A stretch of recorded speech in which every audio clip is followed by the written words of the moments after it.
as a group on this YouTube channel that we are recording from Jitsi Meet. Discussion platform allows us to see each other's faces as we work. And we will be looking at an agenda in a moment, but welcome to this April 3rd meeting. A little bit of housekeeping. We are on the official vendor or presenter exhibitor list for our local university Science on State Street session, which is coming up later in April. And we have been accepted and they're looking forward to seeing us. We've done that several years, and I guess we are a welcome participant on the parking lot surface unless it rains, and then we go indoors. Okay, are we ready to go? I'll switch over to sharing my screen and the agenda. I see them thumbs up. And get to the screen share option.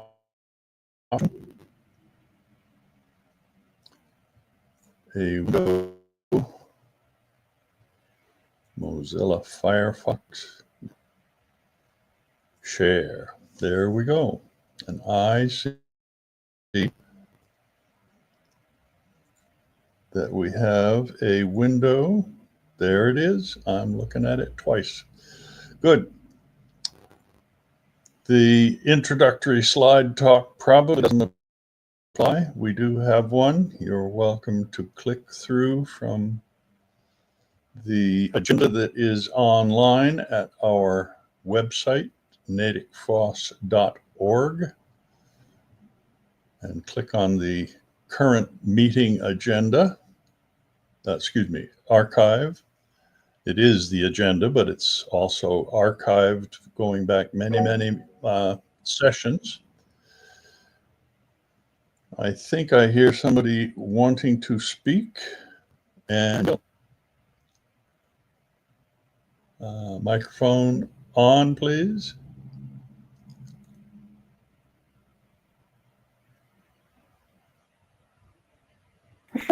Okay, microphone is on. I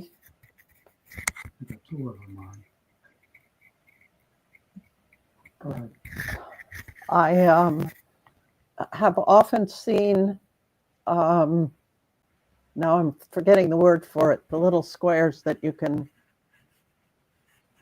put your camera on and click on. I'm wondering if we want to add that as something on your agenda for the day, so that if somebody comes in and wants to get to the other one, it's easy for them to just take a picture of it. You know what I mean? Sure what you mean. You know, the square with a bazillion little squares in it. I'm sorry, I can't think of the word for it. Yeah, I think she means QR code. Yes, thank you. And that's something that we can put into the agenda and the archives page, you mean? Microphone back off so I'm not hearing you again. Sorry. No, because they'll already be there, but the link to the archives page might be nice to have on this agenda that your working agenda that you're displaying. Oh, that's a good idea.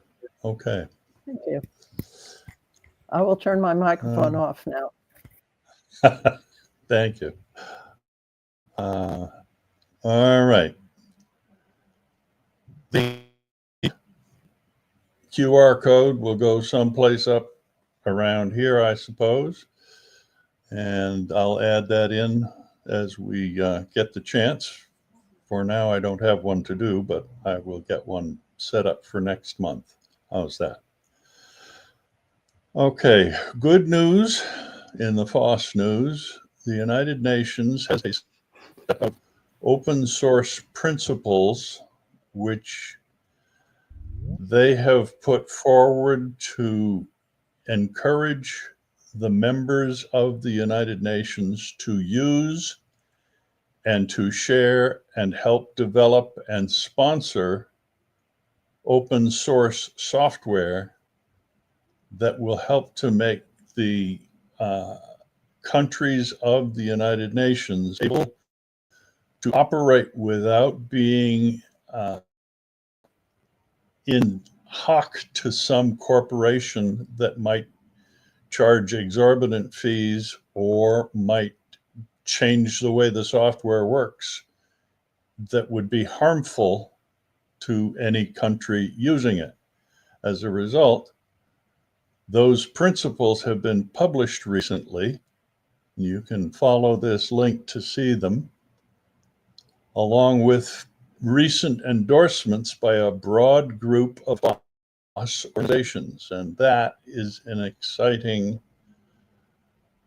bit, I think, because open source software is a tool that we in this group really like, and that is a good push to get people to use it, at least at the government level, if not at the personal level the way many of us are doing. In a similar piece of news, the European Union has put a catalog together of interoperable Europe software, again, open source. And by examining these links that are available, different countries in the European Union are encouraged again to pull together the resources they need to run their countries, not from corporate silos, but through the use of open source software, making countries able to share resources and software improvements in a very effective way across the borders of countries and not stuck within some little proprietary nook that's only used by a small group or pushed out by a corporation that doesn't really care about the countries so much as it cares about its own profits. Those two pieces I encourage you to explore. They're good news all around. A little less, but maybe a little more for some people who like inclusiveness. There is a type family that has been developed that is designed with accessibility considerations as the top priority. And a quick look can show that this ability is a key issue. These are examples of its use. Nothing particularly strange about the look of it either. It's kind of nice looking font, and it's available. If you want to explore it, you can download it to your system to make use of it in your documents. And a little negative news. This article, which unfortunately has some ads associated with it, tells us that FOSS infrastructure, that means the development processing level of FOSS, is being attacked by AI companies. And clicking on that will lead us to this Libre News, a source I had not heard of before today. One of the infrastructure pieces is the support necessary to keep a project visible on the web. And the scrapers that are run by large language, or run for large language models, are putting so many hits onto different projects, including the Wikipedia site, that it is becoming extra cost to run the services. Every time a person puts a new piece of information, the scrapers from all over the net come trying to grab what you put up, and they do it on a constant basis, not once a day, but once maybe every minute or two, so that they won't miss anything. And those companies are crawling without respecting a file that people do use called robots, not robots. Robots text is supposed to say, do not scrape, and companies are supposed to honor that. But a lot of these things are so automated that they just don't even bother to read that. It's a file that you I heard a response there.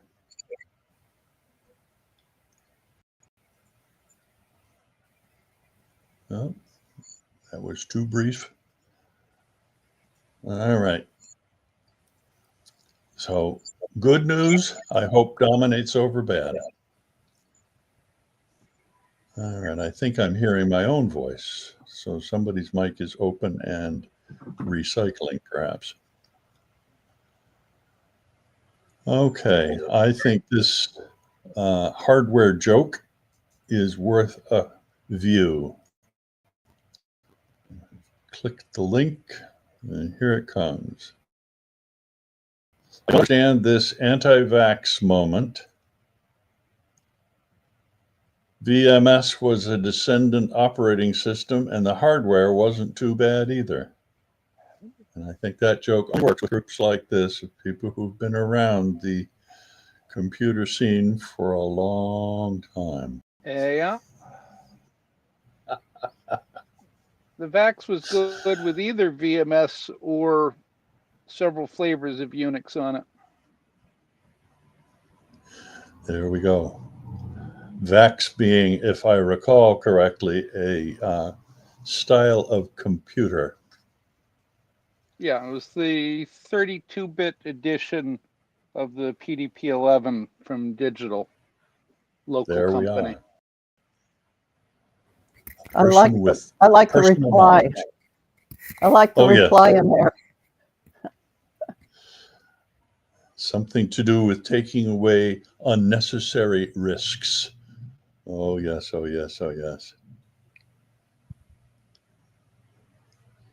Anyway, if you want to follow that whole set of commentary, check the link out yourself. Now, this next one is a medium-long animation, so I'm not going to pop into it because it would take a while to show it here, and it's probably going to be too slow to do a good job on a Jitsi replay. But the OS popularity chart from 1981 through 2025 is kind of fascinating to watch as it progresses through which operating system, including several versions of Windows, which is the popular operating system of Microsoft, and has dominated the scene. But it's interesting to watch how various different versions of it maintain their wide use in spite of the introduction of the newer versions. And I think if you watch all the way through, you will see that Linux makes a good appearance, even though it's not introduced until the late 90s. Well, I do recommend that you click through to that. It's a nice animated 5 or 10 minutes of watching. Now, on the other kind of history, the 88 by 31 buttons is a quick click through. And this article is about why 88 pixels by 31 pixels of screen space represent some of the early successful buttons for displaying ads and or links that were interesting to look at. So I recommend you take a quick look at them. Here are some examples blown up a little bit, not the 88 by 60, but because they're animated, having a little larger size is easy to see. So if you're interested in this sort of history and why you might want to do some of these for your own use, then I recommend you take a quick peek at them. The spell check typos hurt. Pardon? The spell check typos hurt. They wrote depreciated when they mean deprecated. Yes, that's true. Of course, that might not have been a typo. It might have been an unintended grammar mistake too, using the wrong vocabulary word. Either way, it's nice not to have those things crop up. But I'd like to quickly go to see if I can show this.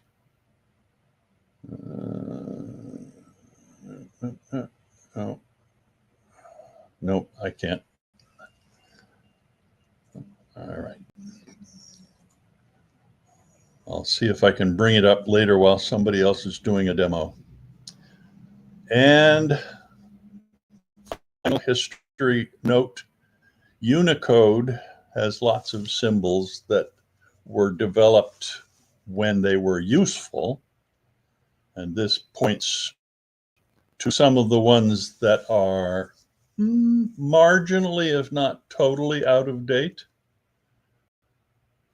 The floppy disk icon does not have currency, although some people still use it in their software to indicate that you want to save a document. Even worse than the floppy icon was the 8-inch regular floppy. This one being the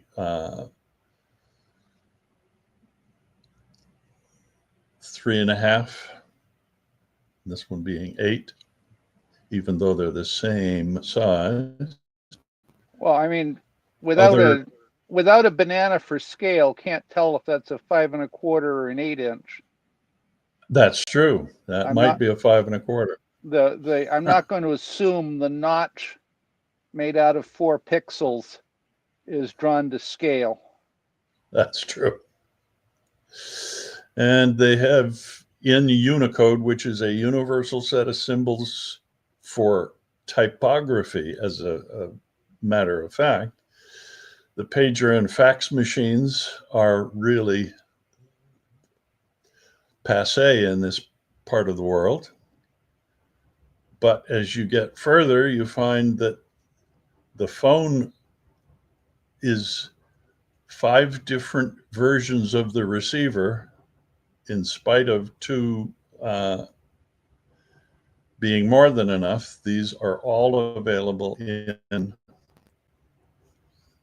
some set of the fonts that do all the symbols that Unicode has available. The symbol for a telephone recorder, this thing, whatever that might be. I suppose it might be a flip phone. And just for clarity, flip phones are still being made. You can get simplified flip phones with specially limited service for people's aging grandparents, that they want them to have something, but not something that can get them in trouble. And mine is a full touchscreen Android and a flip case with real buttons. Oh, wow.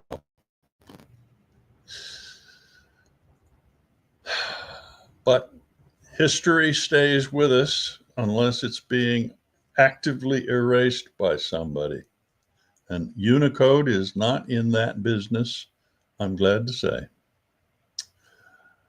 Okay, we are entering into the hot software area, and the one on the list is a demo of Photox to recover a very dark image and then turn it into a jigsaw puzzle.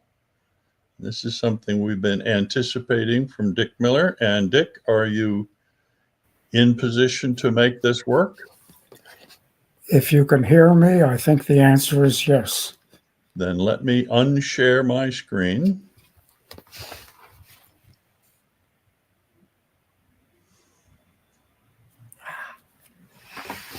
There we go. I gotta get my glasses on to set up. That's fine, Jill. This is not a group that wants to rush through. Thank you. Got untangled from too many things. There we go. I I'm see going- a nice screen. I think you might like this one. It makes a nice wallpaper. And I'm not in the Photox that was advertised. We're now on 25.0. And I'm expecting an upgrade sometime during this month. That might mean in half an hour, might not. So I just made another suggestion to the author of Photox, Mike Cornelison, last night. So if he likes it, it might take another day or two, but be worth it. And I'll mention what that's about. At the moment, you're seeing the image with a grid superimposed on it. The grid is one well known to artists and some photographers. It's called the rule of thirds. And the idea is if you put an image in hither, hither, hither, or hither, it is the human propensity to look at those spots more than other spots in an image. And you can feature something by moving it into one of those spots. I have not been using this overlay.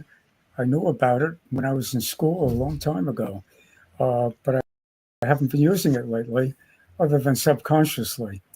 And in this case, I decided I like to have that grid available. But I have another grid I use for most purposes, and getting between them takes a bunch of finger taps. Let's see next month if it no longer takes a bunch of finger taps. So that's all for that part. Now, what I want to do with this is, first of all, edit and retouch, because I'm going to take this particular one, which I'll share with you. It makes a wonderful wallpaper. And for today, why don't we, first I'll just make it real dark. And we can start from there. We can do various things with it. And the obvious, save it that way. If that's what you photographed, because you didn't have your flash on in the museum or something like that, They're not seeing the. Say what? They're not seeing this. That's okay. I'm information. seeing, Thank you. I'm seeing dark. Yes, Jill's pointing out something else you're not seeing, but that's okay. So obviously I can take a saved image like this. I could get rid of the grid. We're not using it now. A minute. Holy moly. I hope that was someone else. And I bring it back up to brightness, obviously, but I can do other things. For instance, I could cut down the contrast and bring up the brightness.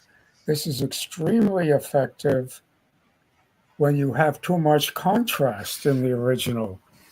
And there's 75 other things you can do like that. And before you even start adding strange effects, what you Do you want to zoom out and look at more of the picture? well, I'll close this. And what are you saying? To full screen it? No, you fill screen here. Okay. And of course, I can full screen it when I want. It says here, instead of the Photox working version with tools available. So I have a lot of choices, but the point is you can take really bad pictures and resurrect them or enhance them further. And I'll go into more details of it another time. All I wanted to do for today was say, fine, let's take that image and let's see if we can't turn it into, let's see, games, Palapelli. This is a Oh, it's not going to show that because Joe. I know. I shared Joe. Photox. Joe. Yes. I know. I think I know what you're saying anyway. So this is a set of existing. Oh. Do you want me to set it up to show Palapella? I can't just do it from here. No. I guess you're right. Okay. I'm letting Jill do this part of it. And I'm hoping that when my new glasses arrive any day, I won't need as much help for the fine print. Come on, Firefox. Ah.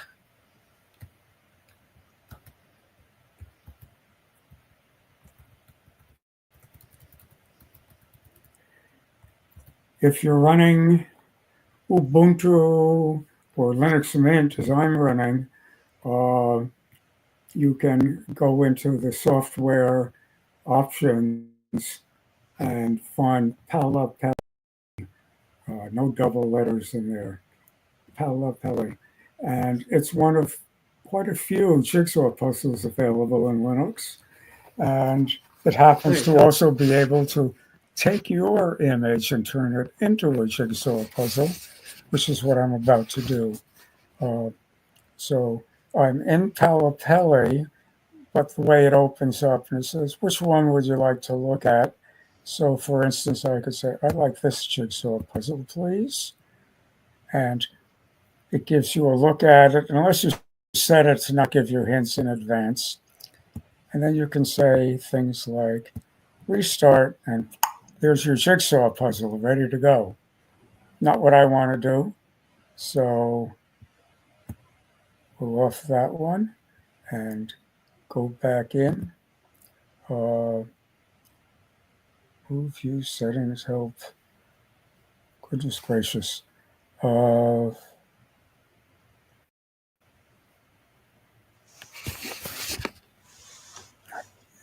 thought I'd get a new game right in there. Well, I can restart the puzzle, or I can quit and go back in, or chill. Or unless you have a way to get back. I'm No. in between. Okay. Quit. And Linux Mint, I can say games. Palapelli, you can see it now. Oh, good.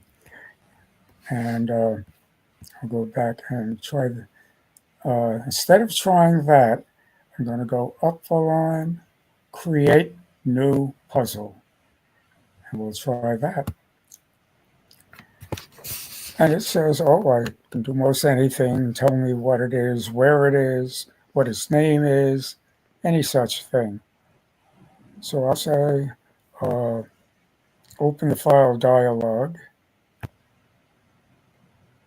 And hopefully I'll quickly get back to where I was, which was in...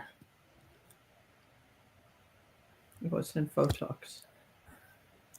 This one should serve nicely. And I'll say that one.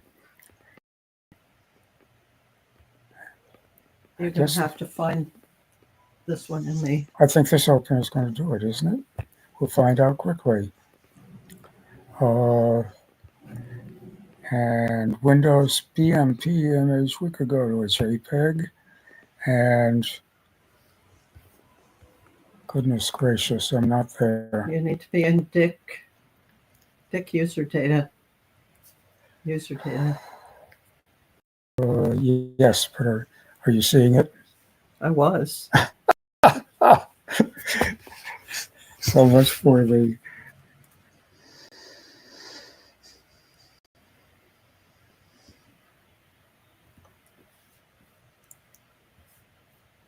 Bingo.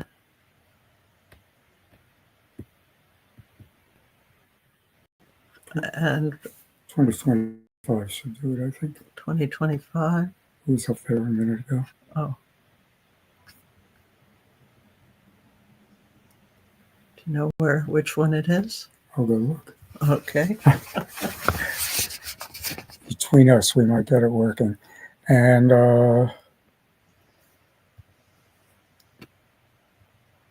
actually, might be smarter to go to recent. Penguin, You looking at it? about 4 down. Peregrine Falcon. Oh. I need my glasses too. It should be about there. I agree with you. Damn. Tough. I'll find it another day. Meanwhile, maybe this one, since anything goes. And, Alt tilde. what? Alt tilde. Just the other Pali. That one. You sure? Just a No. minute. I That think it's one. that one. And I'll take the wrong answer, but I'll go with it. So, You have to give it a name. yep. Image name. Test. Or GM. Production line. Just for the argument. And I don't think I need anything else for the moment. Tab. Seems to think. Huh. I guess I do. Author.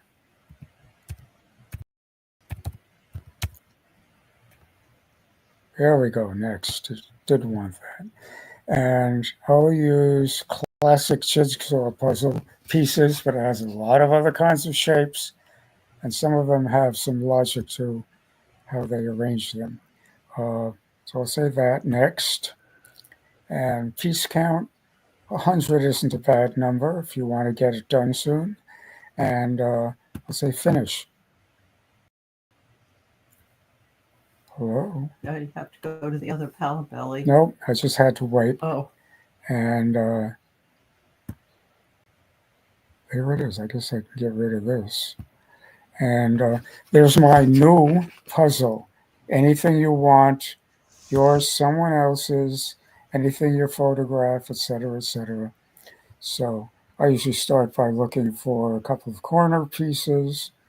Here's one, but you don't have to. And you just keep going, and they snap into each other.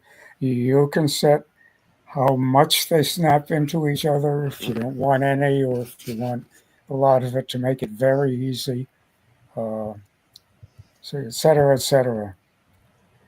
I'll leave the proof to the student, but I'll give you all the clues for getting these items, and I think you will enjoy it. I can't say enough. What you doing? I thought I'd shut it down and I'd like to go to the new one I did with Betsy because I thought that was a good demo. That's in 2025 also. oh, you mean you're talking about the picture? Yes, so back to that and gallery 2025 or recent, either one, I suppose. Do you lot I'll of- let you A find lot it. of tools in here, too many. Let's see, should be new should be near here.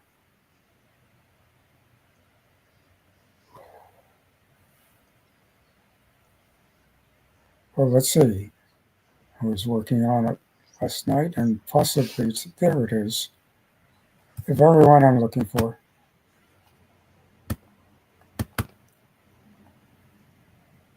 And this is my vote for a dark picture. In fact, it's in a museum. It's a good picture. And I did quite a few things to it, exactly the way I showed you. And there, better. I think that's superior. For one thing, you see inside the boat, it's a replica of a Viking short boat. And so this was the picture. It's valued by its owner. And there it is, looking just a little more valuable. I'm sure it'll become a desktop wallpaper. So that's just an example of what I'm talking about. And by the way, if you can look at the fellow's face in the upper right, I'll go back to the other one. Oh, they're in reverse order, got it. And it was also a lot sharper after I resharpened it with Photox.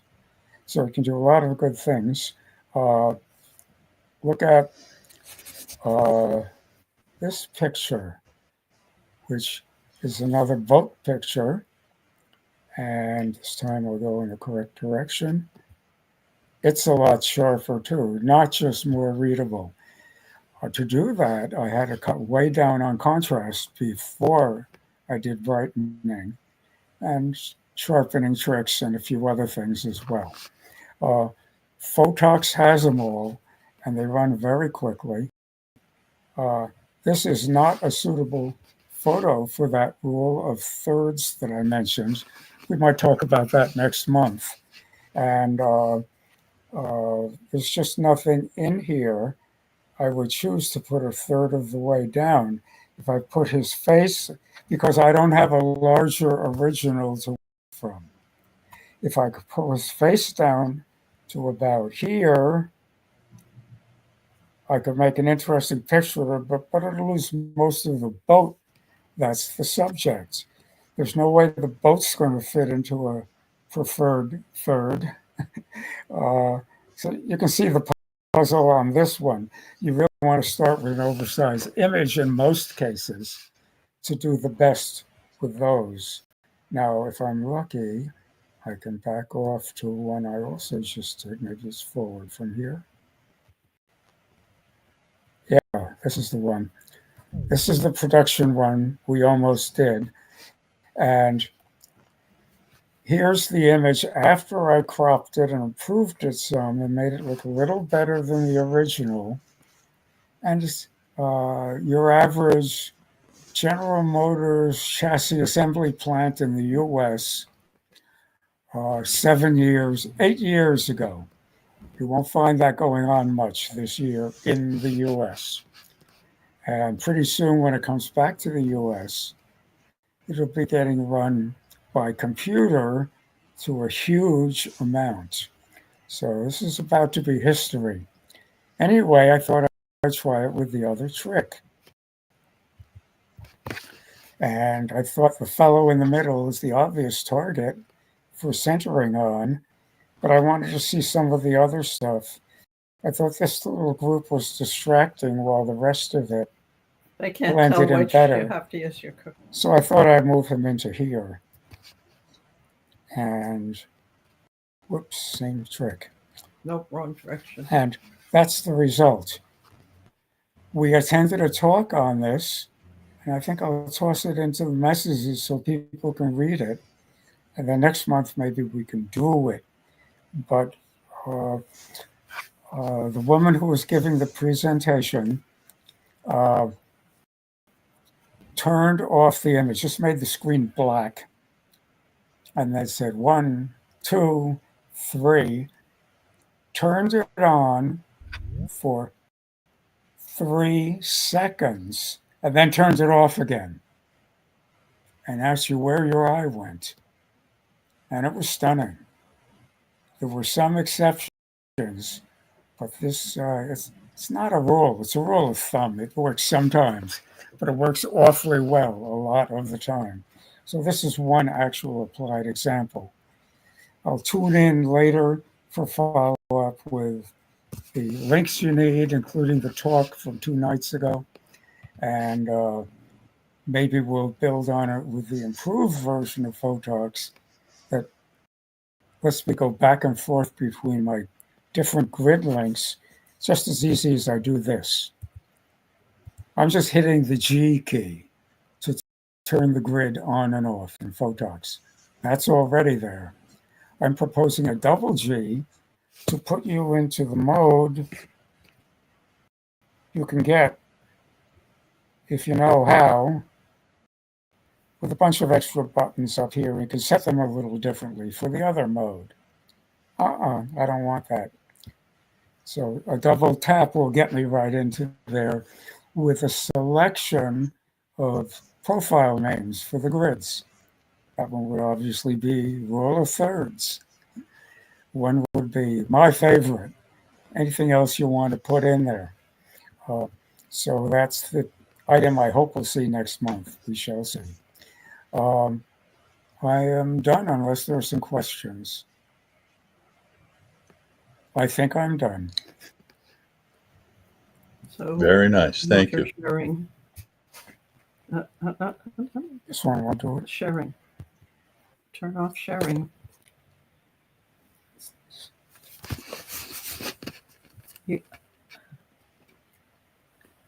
This one. You just saw it, isn't it?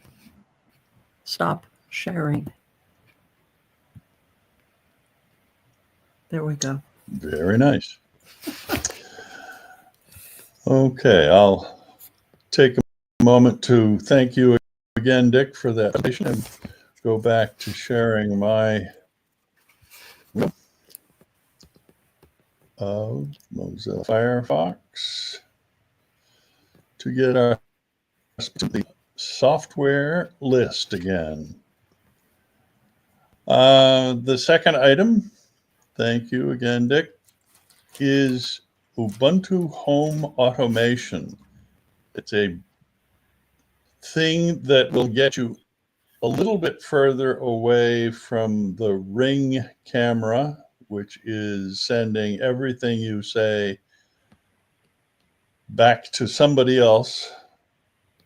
And the echo Or from perhaps Amazon, we should say to everybody else. and to everybody else, yes. Home automation is a set of open source tools that you can do much of the same work that proprietary devices do without getting into the proprietary software. You can control your TV with your computer. You can control your TV with your phone. You can control the lights. You can answer that phone that's ringing in my background, which is across the room, and I can't do anything about it. It stopped on its own. Anyway, this is something that for some of us may be of interest. If we want to do control of the lights switching them on and off automatically during the afternoon that we're gone, perhaps in the evening when we're gone, when the lights would do more good. Ubuntu has a home automation chain of software. So reading this will give you the details of how to set that up. And I'm sure that it would work for other home automation systems beyond the Ubuntu one.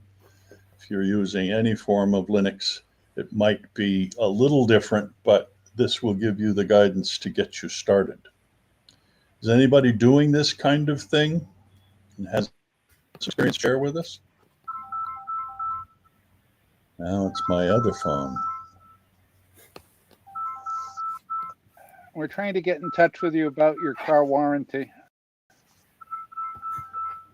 I'm pretty sure that's it. Quarter to zero. I have a feeling that I can answer that later. Thank you.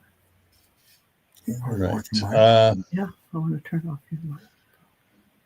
Back to hot software. Now, Rust is a programming language. Rust is an attempt to do some of the things that C, the programming language that is the core language of the Linux operating system kernel, why we call it Linux in the first place, was written in C.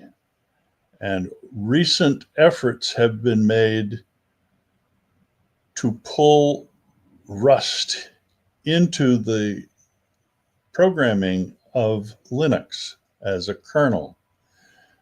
This is an opinion piece about what a Rust integration might have as problems. I'm not going to open the link, but if you are interested in the politics of running Rust as a core element of the Linux kernel, this is one place you might start.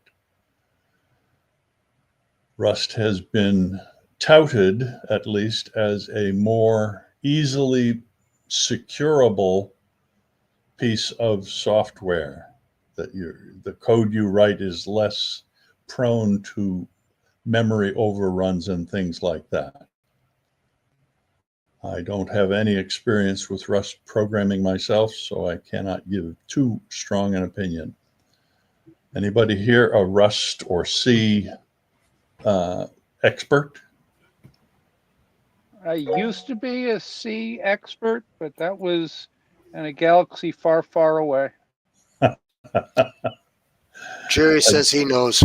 Jerry says he knows. He knows. I did a thing on Rust a few months ago. Yep. Again, a long time C programmer from about 1982, I think, or even earlier, and C++, and of course Python. I looked at Rust. I don't really have an opinion for it, but it does help with buffer overflows and things like that. That because of the memory allocation. But I actually wrote a couple programs to show on here, but I just don't know where I have them right now. But I think it's a good idea to look at other languages for a kernel. C, of course, has been very, very powerful, but certainly has some of its bad things. But before that, the only alternative was assembler language. So I think Rust is a decent language, but I haven't looked at it enough to where I have an opinion on it.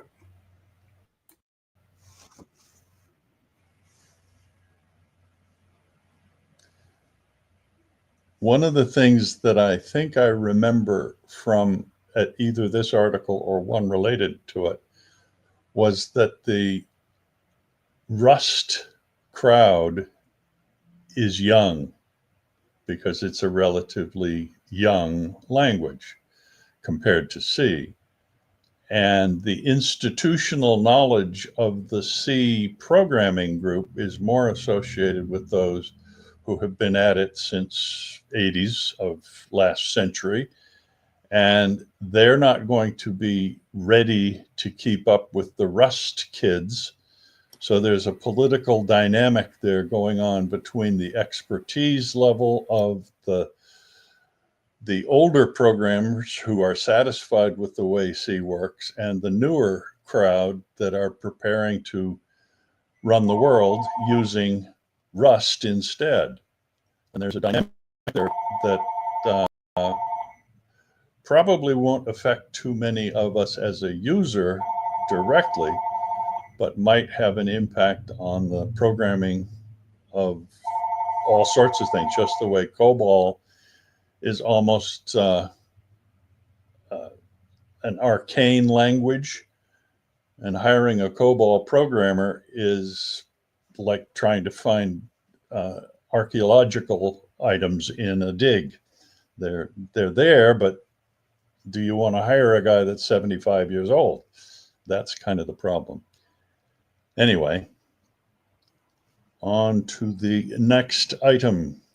Fourth, yet another semi-ancient language.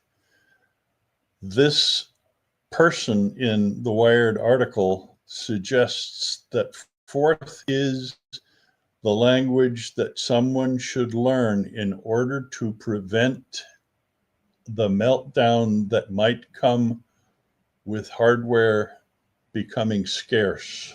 If anything were to happen to destroy the supply chain of our expectations of parts and replacements, components for the newer hardware, fourth would make it possible to run on older, outdated hardware because you can do almost anything with it.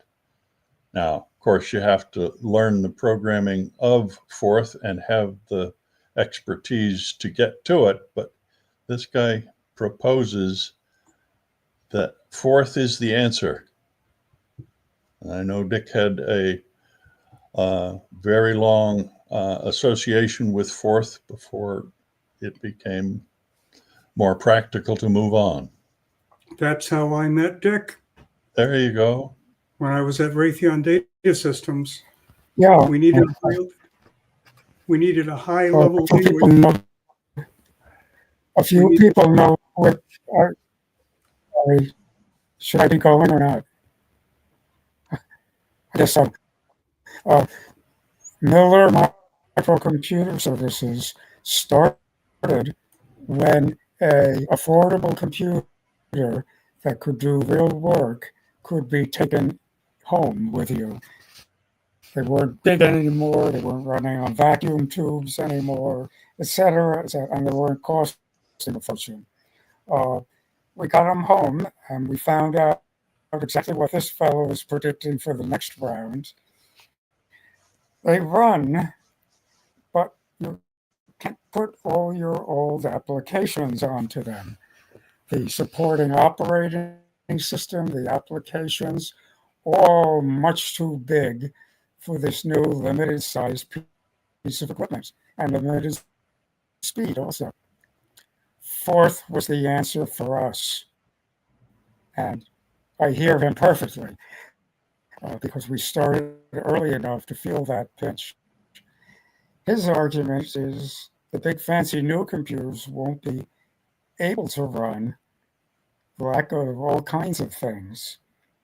But that old tiny one we brought home back when, or your new computer on board, maybe just what will run, what the heck are you going to put on them can run on that small a device in terms of its capabilities. Fourth. It's just incredibly good for that. We partnered with a few fourth programmers that were hotshots and put out M as Forth for many, many years. And I think it's pretty much not until Linux came along enough for us, and we came along enough for it in terms of a wealth of applications, ability to talk to people about modifying the applications. We had that in Forth. It was in-house here, and with some people around the world in other places. But we shifted on from it. And right now, if you want to know more about it, the article mentions the author and the book, Forth, a text and reference. Your library still may have one. We have a few. It's the right book to find out about Forth. The Forth, it's really simple as long as you speak backwards. Item put, item fetch. That's how Forth works. And you can build an application remarkably quickly and small if all you do is define new words in terms of prior words. You don't need to know the underlying language other than a few calls, a few words you want to use. It's a very different approach to programming. So for the curious, I recommend a look. I think that's about it. Thank you, Dick. Thank you, Jerry. Okay. For completeness, I also was a customer of Miller Microservices Forth. Very good. Thank you, Bill. I'm going to skip over my demo in case it turns out to be too long. We're about halfway through our 2-hour slot. And if we come to a point where it still fits, I can slip it in this month, but otherwise I'll push it off till next month. If everybody's eager to see it, you can say, no, no, no, do it now. Anybody? All right, I'll slide along then. Symbol is related to the symbols available in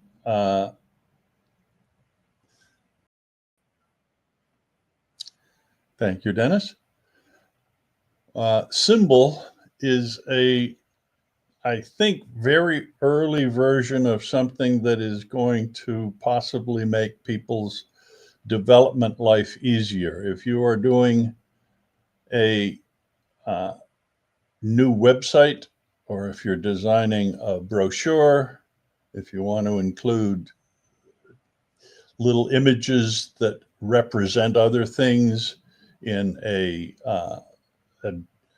design of an article or any of that sort of thing, these are pre-selected sets of symbols, app icons, flags, cursors, things that you can just cut out and paste into your project as SVG formatted or otherwise useful formats for using on the web, for example. It includes a lot of these social icons, including the bird that used to be appropriate for Twitter, which no longer is, payment symbols, and so forth. So if you are in the mood to do something that requires these kinds of badges or icons, here's a primary source of them. They don't charge you anything at the moment to use them, but you may find just what you're looking for. You might also find that they don't have it yet. I will be coming back to look at this myself over time. They are free, fresh design assets. That's what they're calling them. But that's available. Okay. 8 ways to keep your laptop battery healthy for a long time. I think this was put in by somebody else, and I suggest you read it. If you have an issue with battery running dry or running badly after much shorter time than you think it should, this has some suggestions for you how to keep the battery going longer.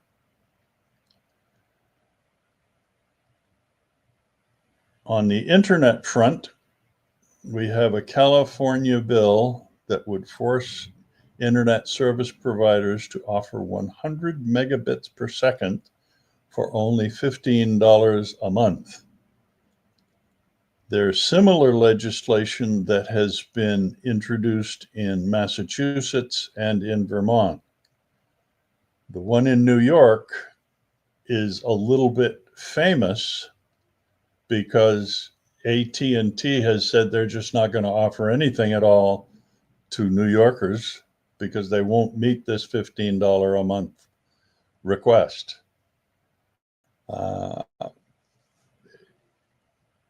I'm not sure what's going to happen in our current political climate, but these bills sound like they're not going to get very far if I read the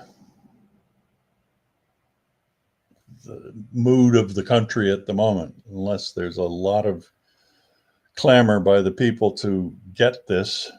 I think the corporations are on a way to win this one in our current political system.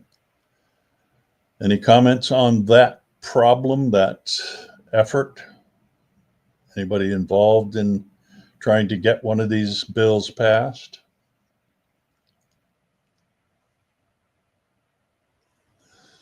Okay. Now, this opinion piece is intriguing because we have had some members who were shortwave radio people, ham radio people. And this opinion piece by someone named Kim Elliott suggests that shortwave broadcasts have fallen on the sideline as far as a way to distribute information, meaning that almost everything is now cable oriented or some sort of app that you have to pay for. You not necessarily pay for, but this is a first world issue. Yes. A number of the major shortwave broadcasters are still on shortwave, but only on antennas that don't aim here. Because we have cable and Wi-Fi and cellular phones so that we can access their internet page that they're publishing anyway. So they don't need to spend megawatts of actual power they have to buy to beam it to us on the shortwave. But for continents with less connectivity or places that have national firewalls, service in their language is still provided by directional antennas, and it increases the difficulty for shortwave listeners to listen in. An additional problem, even if they wanted to, even if they could set their transmitter up next to a hydrologic dam generator to get free power, when the large language plagiarism interpolation systems shut down, we have failed to control digital electronic noise in our domiciles. The radio noise floor is many decibels above where it was 40 years ago. even if the BBC aimed an antenna here, it would be difficult for me to receive it with an urban antenna. The same thing afflicts ham radio, which is in the shortwave bands. And of course, they're starting out at lower power. Which is one reason I haven't bothered setting up a shortwave side ham station in the city. It isn't worth it. Over. Very good. Roger Wilco and all that. I wish I had followed through on my effort to become a ham. I gave it up for no good reason. Other things got in the way, I guess. The test is easier than it used to be. It's never too late. Never too late. Thank you for that encouragement. All right. I think this also talks about the concept of what to do when it is no longer feasible to have, this is sort of an apocalyptic kind of situation again. What do you do when the systems break down that you currently rely on? So that, I think, is a part of this issue. And shortwave would become usable if enough systems broke down that the digital world just logged off and stopped emitting noise. Yeah. There you go. The other side of that, though, is I heard that our current government is considering shutting down the access to ham radio licenses. And that made me think twice about this article. I don't know how accurate that last comment was, but I read someplace that was one of the many, many, many things considered by our current administration to make it more difficult to. They're throwing spaghetti at the wall to see what sticks. A large number of their proposals have been shot down in public opinion or the courts and been retracted quickly. But they get bonus points with their Looney Tunes followers for the announcement, even if nobody follows through on it.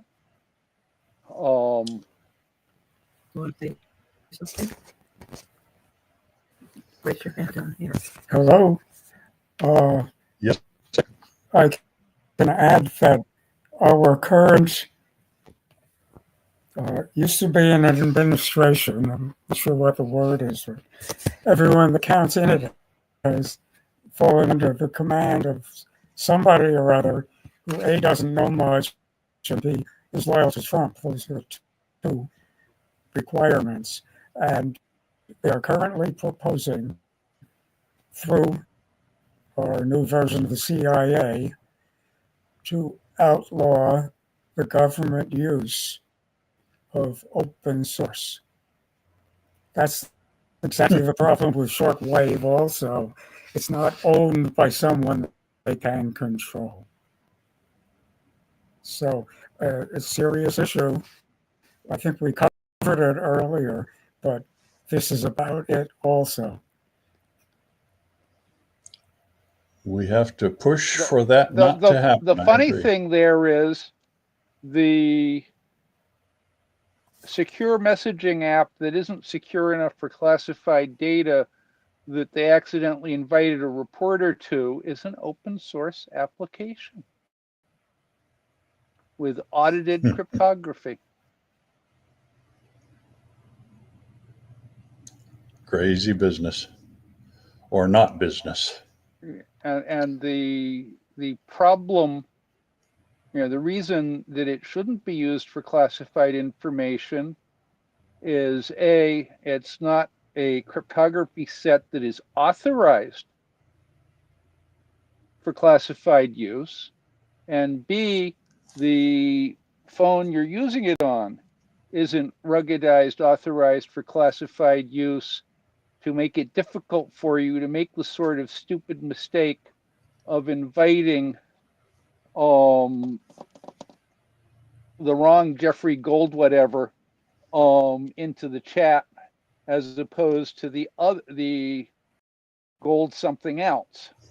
And that was the mistake they made. And if you aren't allowed to use your unclassified address book in the classified application, that can't happen. But so, you know, they're total incompetence. Dick, I think the word you're looking for, Universal Hub Adam is using regime.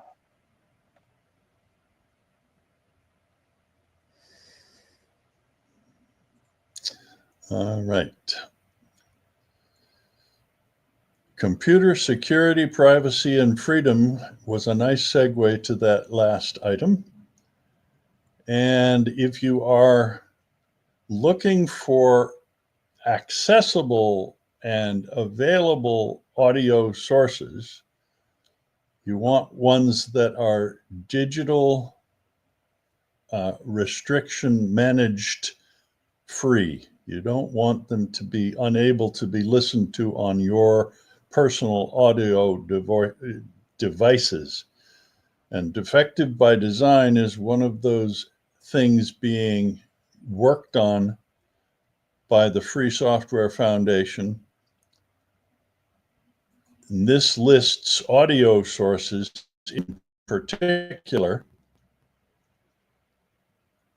showing how to find good archives of out of date, out of copyright audio. Archive.org is probably the best known, but you can also get newer works through places like Bandcamp, which sells music, but it's DRM free. So once you have it, you're not stuck having it in the cloud. You can put it on a local hard drive. You can put it into your streaming service in your own house. You can make copies of it, and as long as you don't just give it away to friends, use it as you see fit.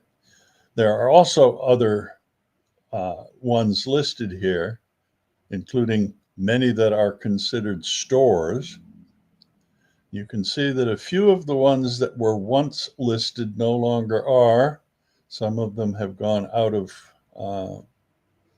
favor and or just can't run their business efficiently enough to stay in business. But this is a fairly long list. And if you go here to defectivebydesign.org, you find other lists like this for other things besides audio as well. So I thought I'd make sure that everybody got the chance to see that. And did I hear a hand going up somewhere?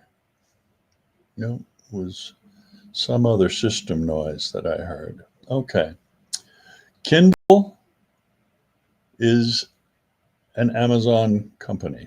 Kindle is also a carry around and read ebook device, but it is now sending all the content that is on your Kindle to their cloud, even stuff that you put there by side loading it from your computer, stuff that you don't want others necessarily to be able to see, but you carry it around so that you can use it, your personal notes, your description of family history, your password list, oh, well, if it's out and going to the cloud, you don't control it anymore. So if you have a Kindle, it is recommended that you do not put any private, personal, unencrypted data on it, because the Amazon people will have a copy of it. I don't know if any of you have a Kindle. I do not. So it's not my problem. I do, and Do, I haven't used it in a while, but when I do use it, it's one of the best for just reading books and stuff like that because it's light.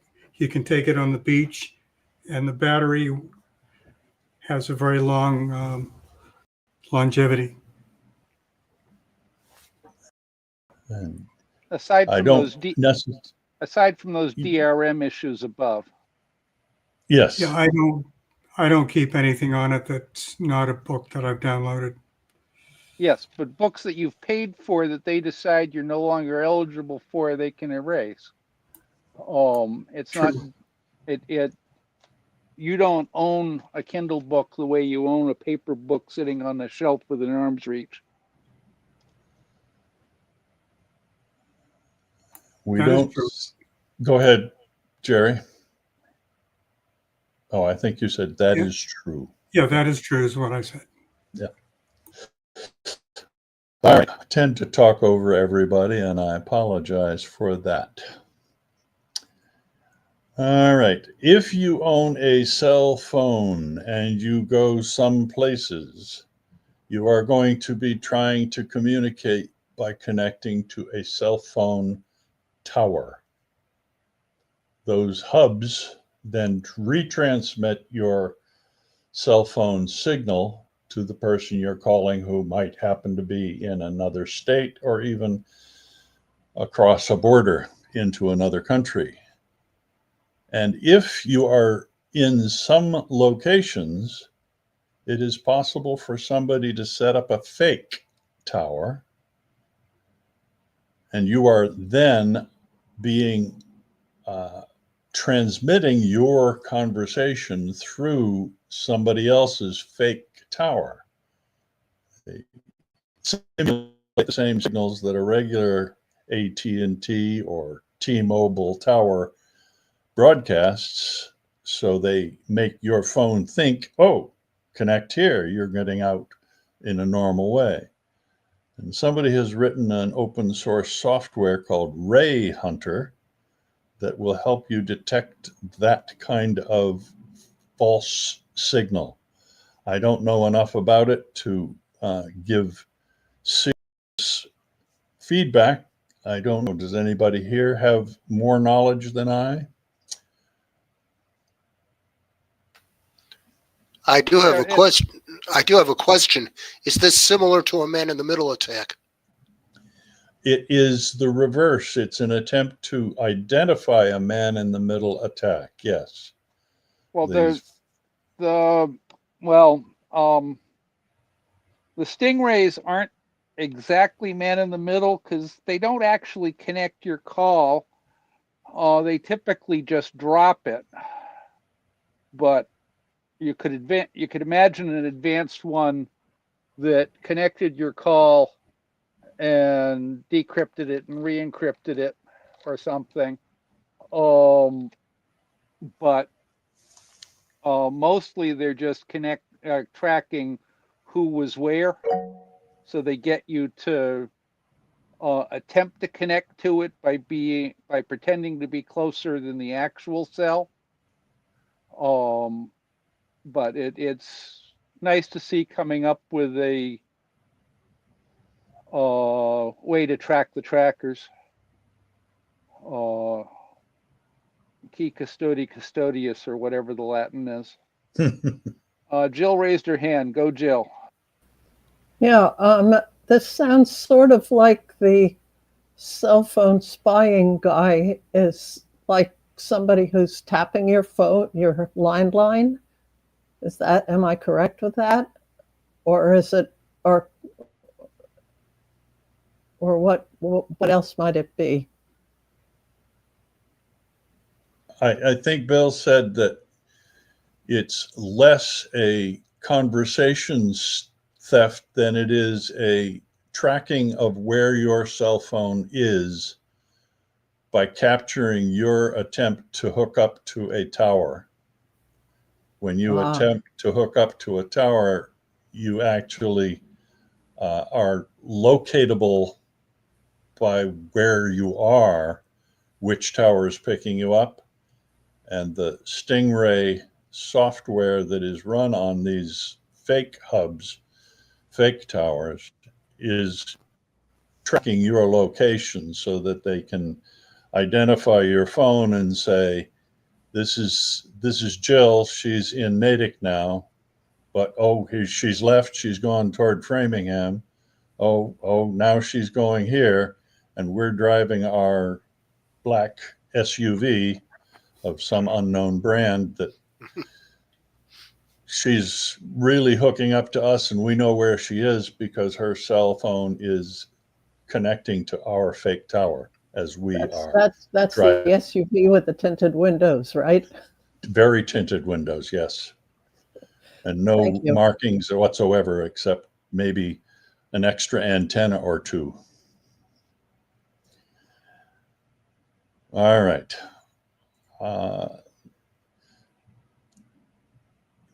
The good news is that there was a backdoor identified in microcontroller, which is not the same thing as a microprocessor.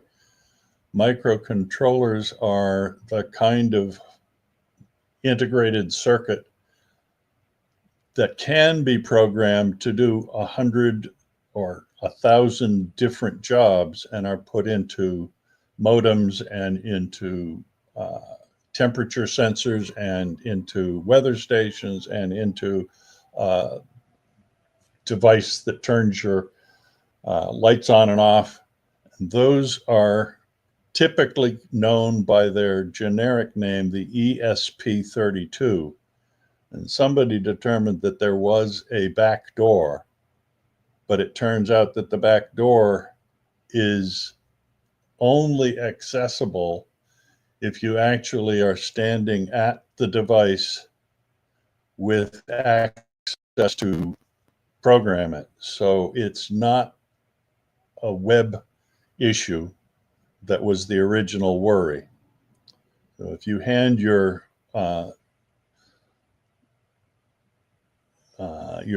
hub to somebody and say, go to it, they can work through with manufacturer coding, if they've figured out the manufacturer coding, and change your device if it happens to be programmable, although many of them are not once they're set up.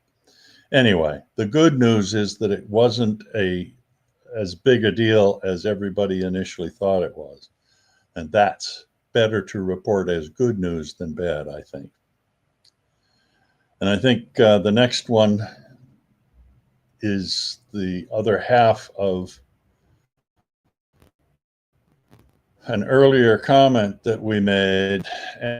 Amazon goes, those things where you say, Alexa, would you do this for me? Turn on the stove. I don't intend to walk in and see if there's anything on the stove. Maybe there's a book sitting on the burner. Would you turn on my stove for me? If you do that, you're not too smart anyway.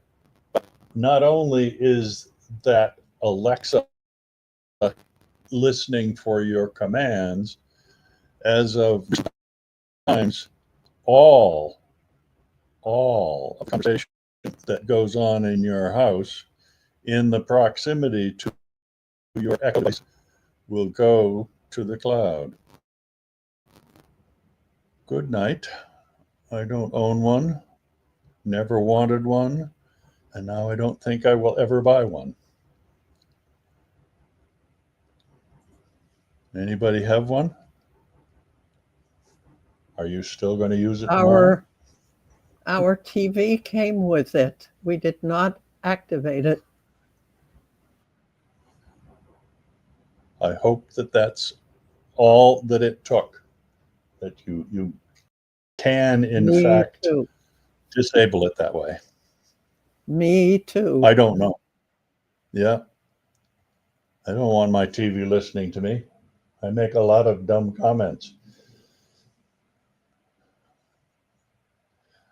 All right. Artificial intelligence has grown in our discussion here. We had one or two items a few months ago, and every time I see something, I list it, and the list seems to be growing every month. We have a Loop program, an app. Its rules of use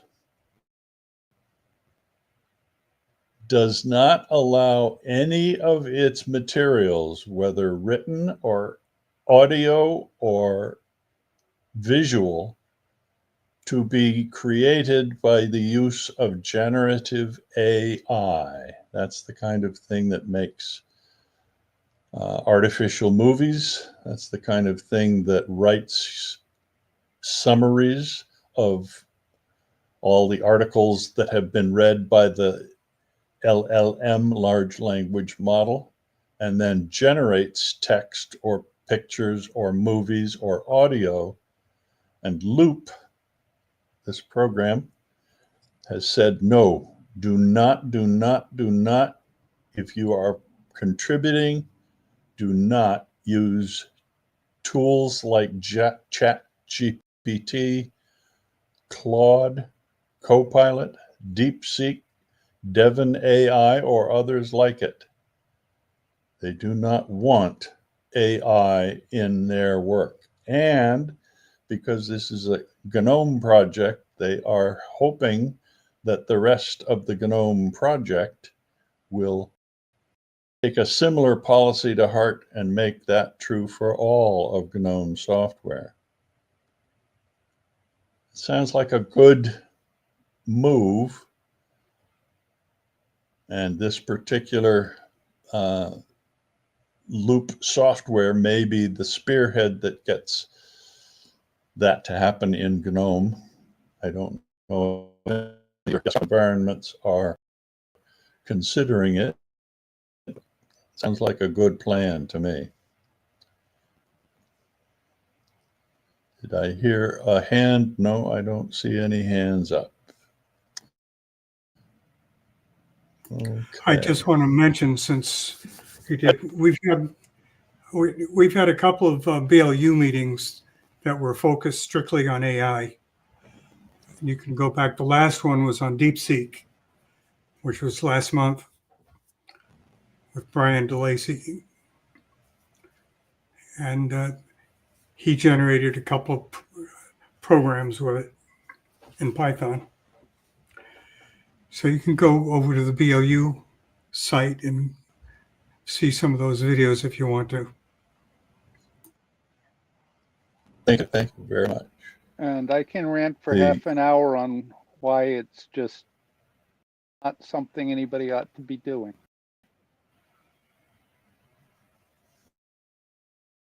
I agree, Bill. And I'm sure that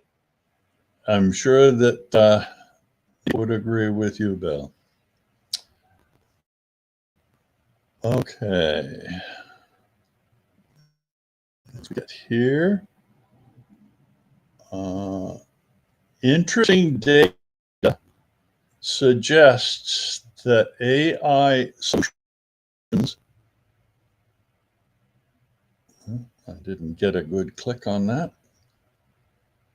are being deemed unsuccessful more quickly in 2025 than they were in 2024 and potentially earlier than that. The Standard & Poor's group, known as the Global Market Intelligence Group, did a survey to ask people using AI whether they were happy with what the software was doing for them. So far in 2025, 46% of the surveyed companies have thrown out their AI proofs of concept, and 42% have abandoned most of their AI initiatives, considering them complete failure. The abandonment rate in 2024 was only 17%. I'd say that's significant percentage differences and may be indicating that the AI surge is fading more quickly than the AI companies ever expected. Because if you are scraping and nobody's using your scraped solutions, you're not making money on the side that's really where profit comes from by selling your quote solution to somebody else to use it. If people are seeing what your company is doing and not appreciating how it's done, complaining that it doesn't do what it's supposed to, your company's not going to do well in the marketplace.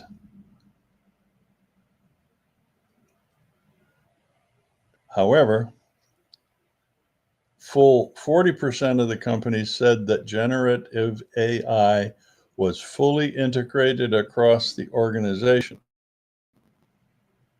This article writer says he'd like to see more data on that.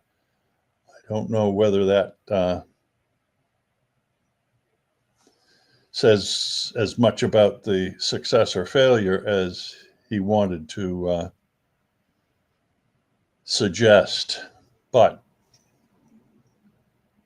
I won't mind if AI disappears altogether. I don't think it's helped me to any great extent. I'm not aware of it, at least. Well, when it works, we don't call it AI. I suppose that's true. I've used it to generate a recipe when I have some odd ingredients, and it seemed to come up with something that was reasonable to eat. I have found that as as a first pass, the Google Gemini results can help to direct my searches and to point me toward narrowing it down or refining my terms, but I don't use the AI as the final solution.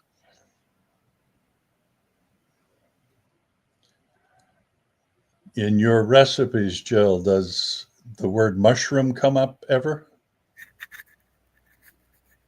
Only if I put it in as an ingredient that I have. Do you specify mushroom or do you specify non-amanita mushroom or do you specify non-hallucinogenic mushroom or do you just say mushroom? White button mushroom or whatever the kind of mushroom it is. Oh, Well, you can say edible edible. mushroom. Do we really care You if it's can at least eat them mildly? all, you know.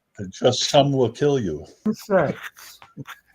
Dick Do we says really- you really want to say insects.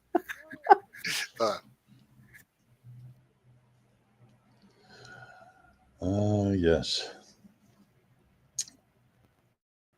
There is some hybrid silicon. Oh, excuse me. No, that's where I am. Biological AI computers are apparently on the horizon, if not already being built. This article says the world's first synthetic biological intelligence runs on human live cells. Somehow this box apparently has human cells somewhere inside doing some kind of work. Why somebody And I would hope want neurons that run that slowly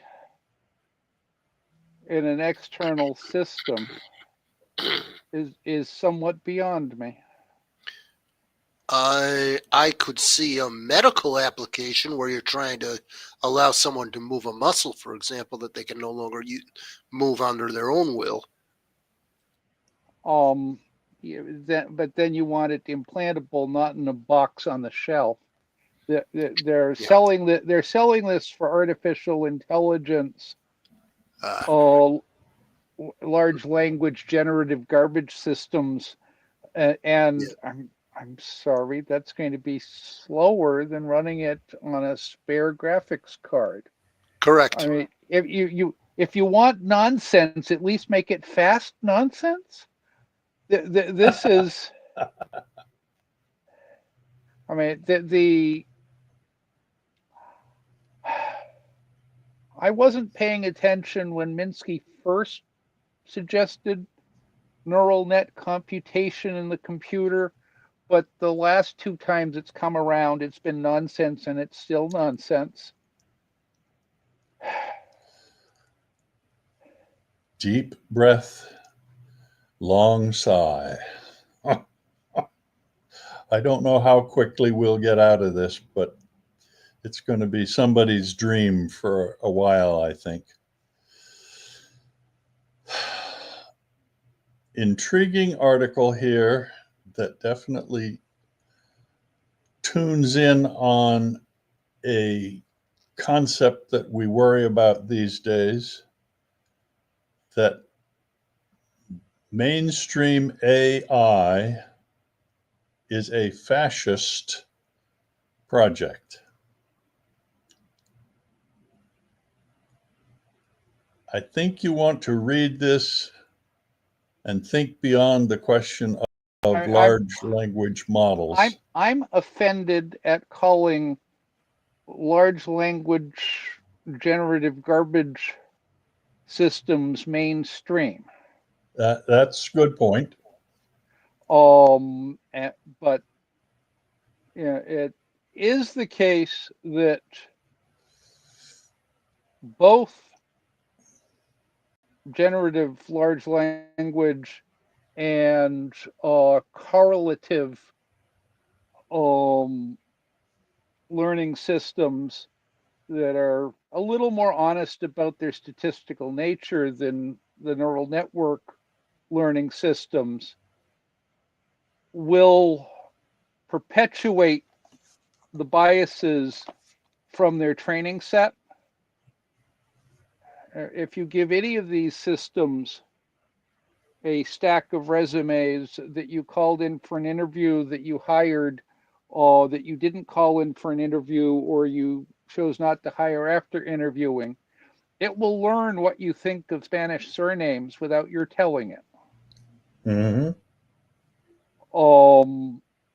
So that there's a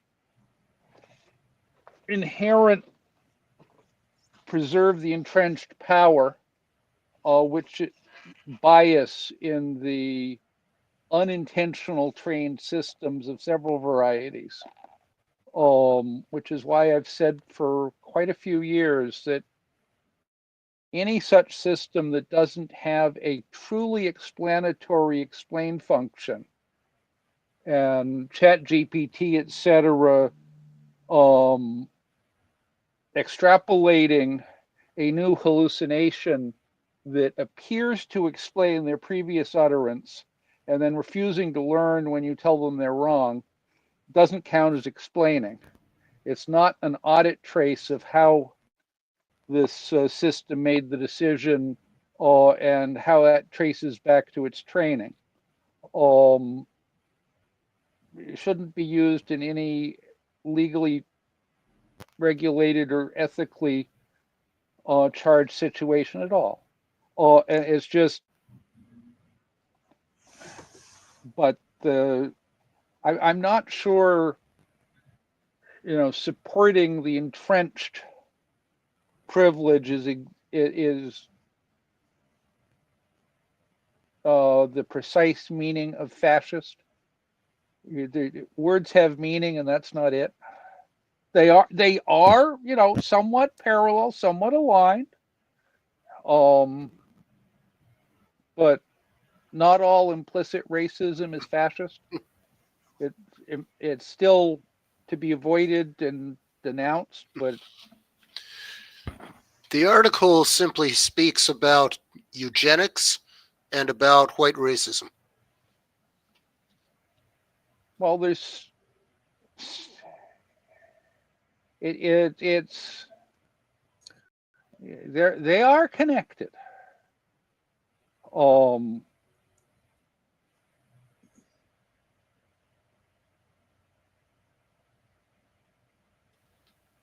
And the thesis is that all of this is amplified by AI. And it's a thing I think we need to consider as part of our argument for or against any of the kind of things we do. Free open source software has both a wonderful side and a side that has some negative, because people are people. And when a good programmer wants to add a nuance, if it isn't seen by the guys in charge, and I say guys on purpose, if the guys in charge don't think you have the right attitude, your contributions will be ignored or sidelined or defamed. And that takes some of the ideas out of it. And that has happened in far too many systems I guess that are. Go ahead. I guess the word esoteric is doing some heavy lifting there. Yep. A word not well understood. The problem with using AI with no modifiers as a synonym for the particular flavor that's in vogue today, large language generative regurgitation, plagiarism, hallucination modules, is that it doesn't leave room for a modification ethical AI, which is something other than that mumbledy peg just mentioned.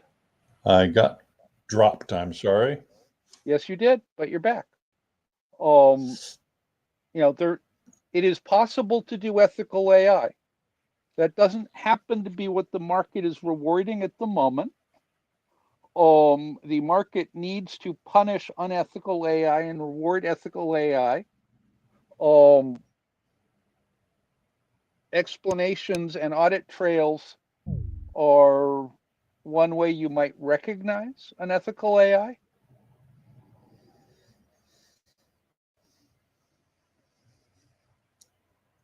And that's why what you may have missed when you dropped is why I object to using the very general term AI as if it were a synonym for the one flavor in vogue today. Oh, I'm sorry, you're looking at the top of my head. It's a beautiful head. Which is a good thing since there's more forehead than there used to be. Yes, indeed. I think that's true for almost all of us present. Is that why Jerry is showing us the whole thing? Oh, he just likes the helicopter picture behind him, I think. Wants that to show well. That's true. All right. My share got dropped, so I'm going to run that up again, if I may. And share and back one. Because I agree with you that all AI is not the same as itself, there are different flavors, and we need to understand the motivations behind them by thinking about all the possible things that they can do for us. And when they do them silently and effectively and without invasive intent, maybe we can accept what happens without being surveilled and spied on and copied and made irrelevant.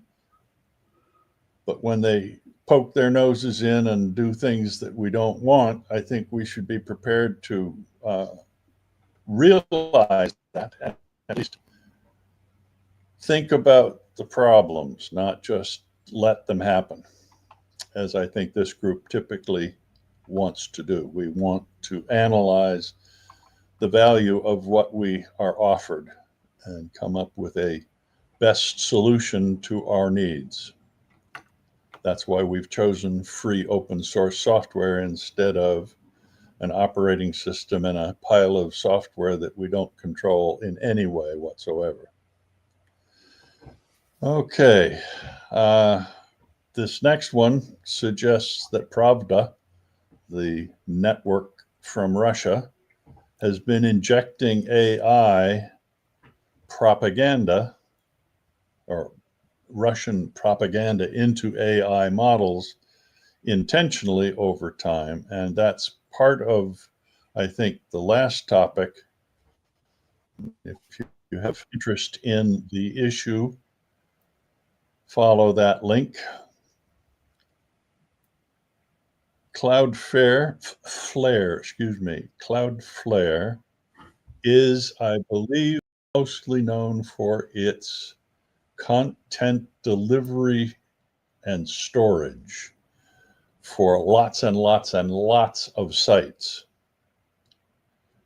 And because they have huge amounts of content that are being served out for individual reasons, they have attempted to set up a bot of their own that will gradually track an AI scraper and recognize who is scraping in an unauthorized and up for use elsewhere AI, and cause those scrapers to go down a bunch of extra links that get you further and further away from the real stored data. And they hope to do this in a way that will not poison the internet by making all that fake data visible to ordinary users, because they're feeding the scrapers total nonsense somehow. I don't understand the exact process. It's like CAPTCHAs that were used to help you get into a site by identifying all the stops. Of course, that was being used as training data for visual recognition systems, computer vision systems, to be able to recognize a stoplight as opposed to a face that was red with anger. The crawler instructions are ignored. The text file that most places have, and NatickFOSS.org has, tells things that are not to be allowed. This particular folder is not for you to look at. The unethical crawlers just go right without reading it and try to follow down any path that they can identify. And this Cloudflare tool is designed to lead them down a rabbit hole to nowhere. And I think it's a good effort. I hope it works for them and that it doesn't hurt the rest of our internet experience for the rest of us who are still human. And for those who have websites and might want to use a badge of some kind, here is yet another of the, let me reduce this a little bit.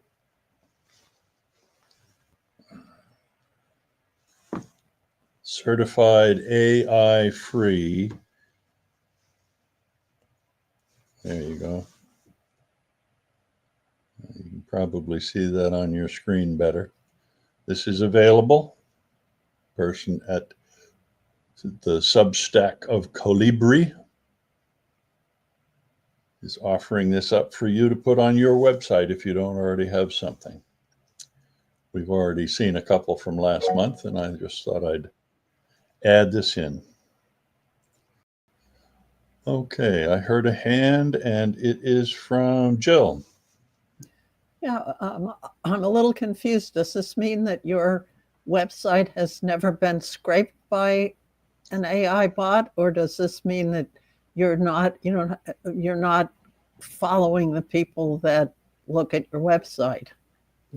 This is to say that no artificially intelligence generated recipe or blog post or image was created by some generative AI. This is not a place that would produce a picture of President Lincoln walking through Manhattan on the 4th of July, 2025, which is the kind of picture that's easy to make. Right. So, but if I did it without AI, just using a photo program, I could put it up there. You could put it on a site that had this certificate. Okay. It would be okay as long as it was you who directed the software process. And that's the deal here. We're trying to identify those slop is the term I've heard.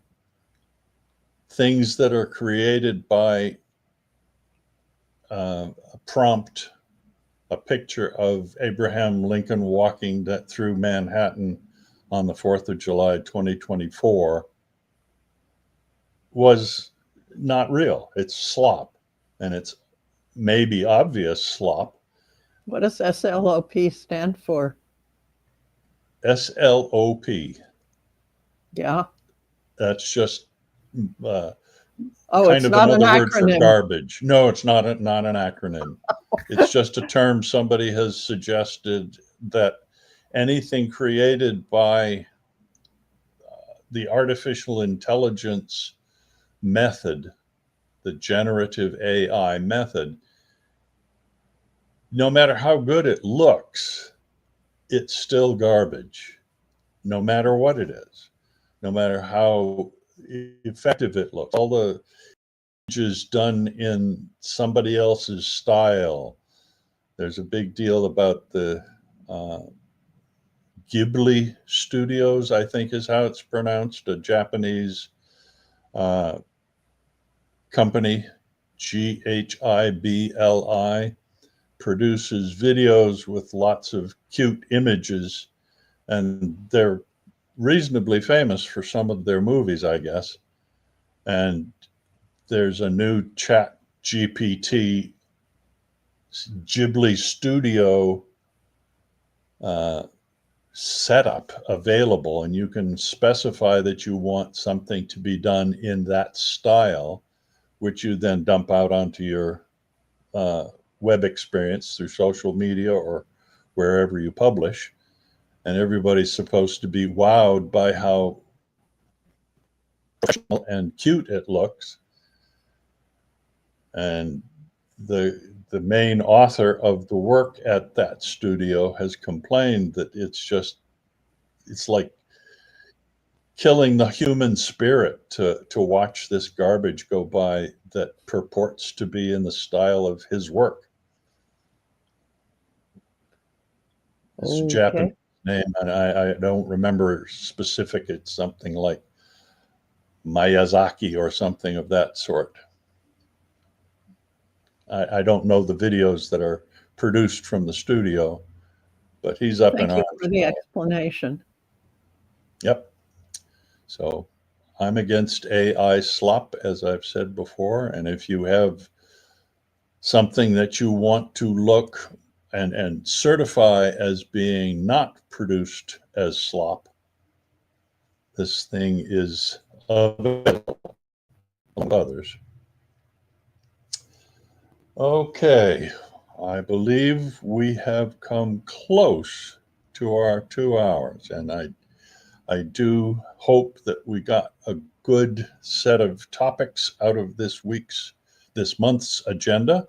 We have a meeting next month in May, and I believe that it is the, let me just get a bookmark open here, down to our archives to make sure that